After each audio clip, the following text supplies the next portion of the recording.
Hello everyone, welcome back to my channel. I hope you all are doing well. So, I am here with the third part of the most important questions directly from Standard Book, that is Cooper. So, I have already provided the first and the second part. You can watch it out. And if you like my efforts, you can hit the like button and do subscribe the channel so that I will be feeling motivated to make more such content for all the life science examination. So, without further delay, let's start the video. So we have to start from here.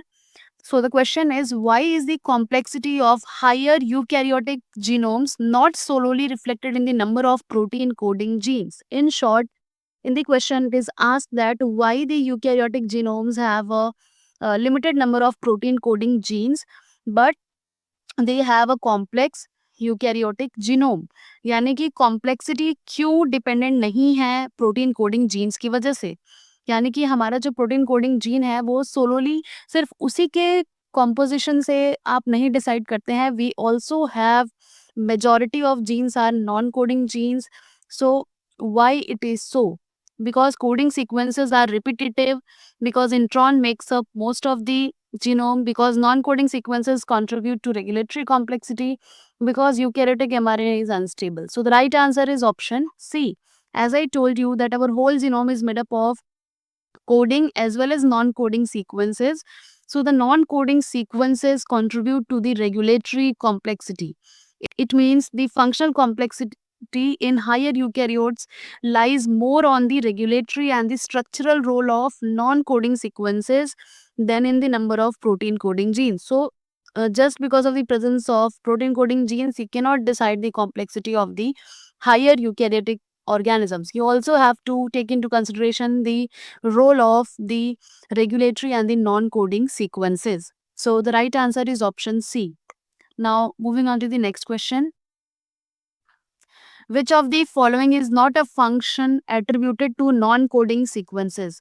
Regulation of gene expression, evolution of the genome, protein synthesis directly, chromosome structure maintenance. So out of the following, which is not the function of the non-coding sequences? So it is not involved in protein synthesis directly. Yesterday we have solved a question like this only, that the non-coding sequences do not code for any protein directly. So it is not involved in the direct protein synthesis.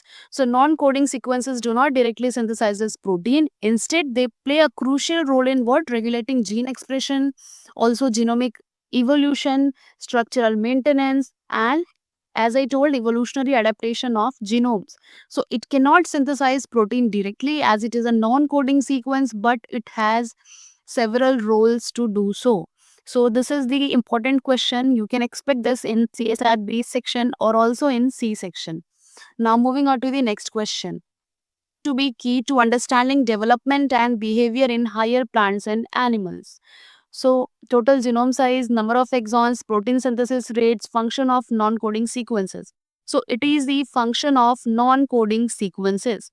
So the key to understand the development as well as behavior in higher plants and animals is to what? It is because of the function of non-coding sequences. Just now we have read it is involved in different kind of gene expression regulation, genomic evolution. So we have to understand the role of the non-coding sequences along with the different coding sequences. The passage emphasizes that decoding the roles of non-coding DNA will be central to understanding the development and behavior in higher organism. जैसा कि हमें पता है कि पूरे organisms का genome हम सिर्फ और सिर्फ कोडिंग जीन्स को ध्यान में रख के नहीं पढ़ते हैं. We also have to take into consideration the non coding sequences.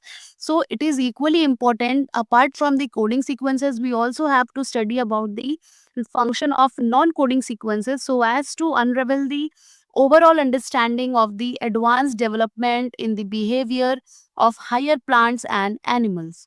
So ये जो पैराग्राफ था वो मैंने अटैच किया है यहाँ पे, ये मैंने कूपर से लिया था. This is very very important. यहाँ पे बहुत सारी लाइंस इंपॉर्टेंट है जिससे अलग अलग क्वेश्चंस बन सकते हैं. So the lines are protein coding genes include their introns account for approximately 1/3 of human genome. ये हमने सॉल्व किया था that it is about 1/3 of the human genome. protein coding genes जो होता है, it is only 1/3 of the human genome.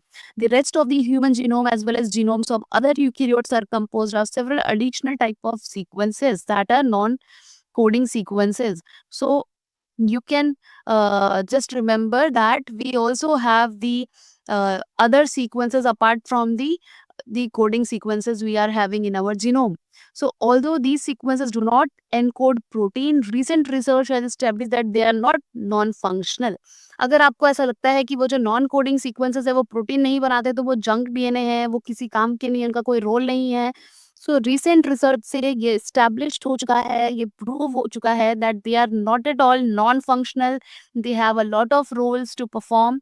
सो ये अभी still research अभी चल रहा है एक्चुअल में पता करने के लिए, पूरी तरह से पता करने के लिए, but many studies showed that they play an important role in gene regulation. So other than being key to the evolution of eukaryotic genome, they also have involved in the structure and replication of eukaryotic chromosomes. So अगर हम लोग बात करें genome complexity की, so the complexity of genome of higher eukaryotes is reflected more clearly in the extent and multiple activities of these non-coding sequences. जैसे कि मैंने उस क्वेश्चन में समझाया था कि हमारा जो जीनोम का कॉम्प्लेक्सिटी है वो डिसाइड ही होता है कि हमारे जीनोम में कितने कोडिंग सीक्वेंसेस के अलावा भी और कौन-कौन से सीक्वेंसेस हैं. सो we are also having non-coding sequences, and it is important to unravel the function of the non-coding sequences to understand the overall development of higher plants and animals. So इस पूरे paragraph से आप देखिए कितने कितने type के questions निकल के आ पाए. So don't forget to subscribe the channel. ऐसे ही और क्वेश्चंस आपको देखने को मिलेंगे, और भी इंपॉर्टेंट टॉपिक में लेके आऊंगी. Now moving on to the next question as per the paragraph whatever we have studied. So what was the primary goal of ENCODE? That is, so ENCODE stands for Encyclopedia of DNA Element. So what is the primary goal of this ENCODE? So the primary goal is to decode the complete protein coding sequence of the humans, only to complete protein coding sequence. And what about the other sequences? So this is not the answer. To determine the 3D structure of DNA, no. To define the function of different DNA sequences in the human genome, yes, this is the right answer. To map mutation hotspot in cancer, no. So the ENCODE, which stands for Encyclopedia of DNA Element, aim to functionally annotate the human genome, including both coding and non-coding region. Yes, this I was talking about. Why to forget the non-coding sequences? Because majority of our genome is having the non-coding sequences, so we cannot forget them while considering the overall uh, functional role of each and every part of our genome. So we also have to take into consideration the coding as well as non-coding region. So revealing their roles in transcription and gene regulation. So the major goal or the primary objective of the project ENCODE is to do unravel the overall genome, whatever we are having. So now next question. Which of the following technologies was primarily used in the ENCODE project to predict transcribed sequences? So, in the project that is known as ENCODE, so which technologies was used to detect the transcribed sequences? So, to detect the transcribed sequences, RNA sequencing was done. So, ENCODE uses RNA sequencing to analyze transcriptional activity in 147 human cell lines to identify all the RNA transcript, including non-coding RNA. So, in short, we have to do the RNA sequencing to do all the identification of whatever RNA transcript we are having, and this is applicable for the non-coding RNAs also. So, this is the right answer. Now, next question. Percentage of human genome was found to be transcribed according to the ENCODE project? Is it 10%, 25%, 50%, 75%? So it is 75%.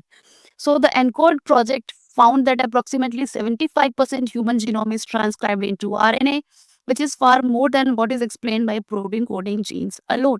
So as per the ENCODE project outcome, it is approximately 75% of the human genome which transcribe into an RNA.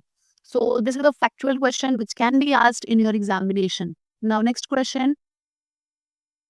which of the following conclusion was supported by the ENCODE project? So basically, what was the conclusion drawn from the ENCODE project after the completion of the ENCODE project? So the option 1 is only exon are functionally important. So this is the wrong option. No exon, not only exons are functionally important, but also the non-coding sequences, introns also. Non-coding RNA play minimal role in the cell. No, not minimal role. They have a lot of things to do. They overall control the gene expression. They overall control the genomic evolution. So this is also wrong.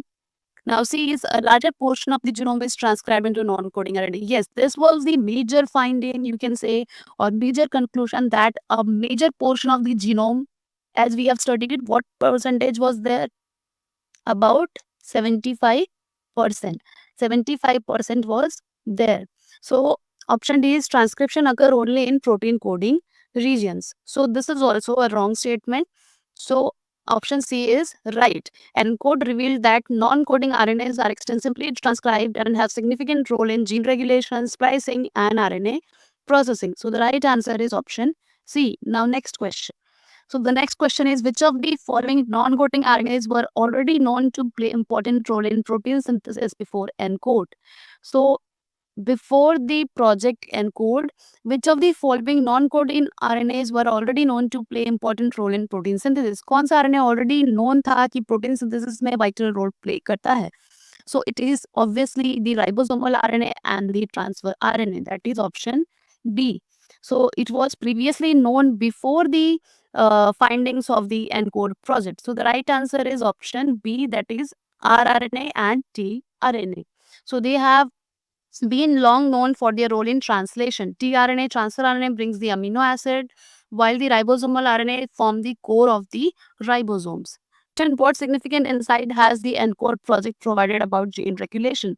So what was there related to gene regulation in the outcomes or the findings of ENCODE project? It is mostly protein based. Only transcription factor controls gene regulation. Non-coding RNAs play a widespread and underestimated role in gene regulation. Gene regulation only occurs during translation. So I am focusing again and again that through this ENCODE project, we are getting to know that the non-coding RNA has also a lot of role in our whole body.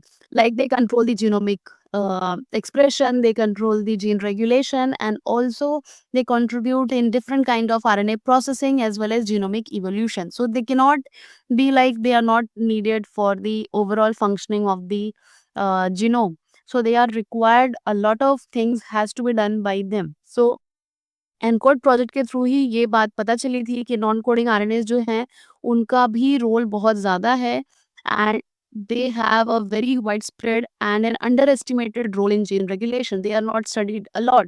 After that, research started and people started used to unravel the role of the non-coding RNAs. So the right answer is option C. So ENCODE findings showed that non-coding RNAs like this regulate gene expression more extensively than previously understood, reshaping our way of genome function. हम सोचते थे कि सिर्फ coding genes ही important होते हैं, but no. After this ENCODE project, we are getting to know that these also have a very important role, more than whatever we think of. So the right answer is option C. So this is all for today. I hope you liked it. I will provide the next part tomorrow. So till then, don't forget to subscribe the channel, and thank you so much for watching.